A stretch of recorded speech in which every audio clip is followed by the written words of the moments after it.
नमस्कार बच्चों, आज हम 10वीं कक्षा की वर्कशीट नंबर 2 हल करेंगे। यहाँ पर एक गद्यांश दिया हुआ है, इसी गद्यांश से प्रश्न पूछे गए हैं और इन प्रश्नों को आपको हल करना है। प्रश्नों को हल करने के लिए सबसे पहले हमें सावधानीपूर्वक इस गद्यांश को पढ़ना होगा और उसके भावार्थ को समझना होगा, तभी हम इन प्रश्नों का हल कर पाएंगे। आइए गद्यांश को पढ़ते हैं। स्वामी विवेकानंद उन महापुरुषों में थे जिन्होंने भारत के नवजागरण का शंख फूंका। उनका दिव्य संदेश विश्व के लिए प्रेरणादायक है, क्योंकि उन्होंने पौरुष और कर्म का पाठ पढ़ाया। उनके बचपन का नाम नरेंद्र नाथ था। उनकी शिक्षा एक अंग्रेजी स्कूल में हुई थी। जब उनकी आध्यात्मिक भावना प्रबल हो उठी तो उन्होंने अपनी ज्ञान पिपासा को शांत करने का अपना एक विशिष्ट लक्ष्य माना।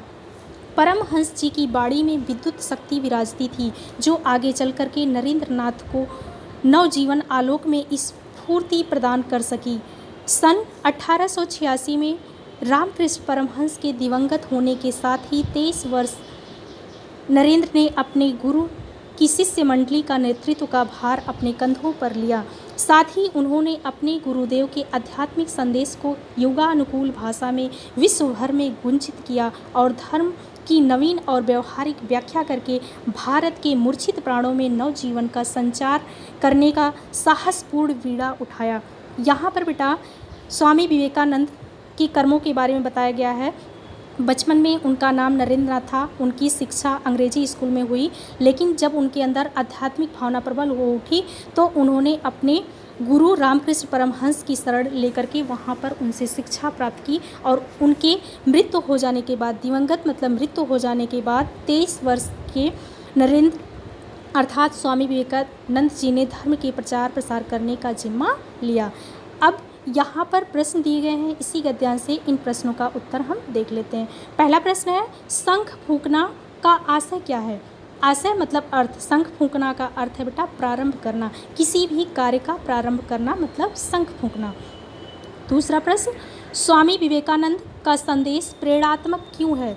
यहाँ पर आप देख रहे हैं दूसरी पंक्ति में इसका उत्तर आपको मिल जाएगा। स्वामी विवेकानंद का संदेश प्रेरणात्मक इसलिए है क्योंकि उन्होंने पौरुष और कर्म का पाठ पढ़ाया है। ये आपके दूसरे प्रश्न का उत्तर होगा। तीसरा प्रश्न है, परमहंस जी की वाणी में विद्युत शक्ति विराजती थी। रेखांकित वाक्य का क्या तात्पर्य है? वाणी में विद्युत शक्ति विराजती थी, इसका अर्थ यह है बेटा कि उनकी जो वाणी थी वह लोगों में जोश भर देती थी और कार्य करने के लिए लोगों को प्रेरणा का काम करती थी। चौथा प्रश्न, स्वामी विवेकानंद के बचपन का क्या नाम था? स्वामी विवेकानंद के बचपन का नाम नरेंद्र नाथ था। पांचवा प्रश्न, उनके गुरु कौन थे? उनके गुरु रामकृष्ण परमहंस थे। बीड़ा उठाना वाक्य में प्रयोग कीजिए। बीड़ा उठाना का अर्थ होता है बेटा किसी कार्य की जिम्मेदारी लेना, तो इसका आप वाक्य प्रयोग कर सकते हैं। जैसे मैंने अपनी संगोष्ठी आयोजन करने का जिम्मा लिया या बीड़ा उठाया, इस तरह से आप शब्दों का वाक्य प्रयोग कर सकते हैं। इसी के साथ ही यह वीडियो समाप्त होती है। उम्मीद करती हूँ कि आपको अच्छे से समझ में आया होगा। धन्यवाद।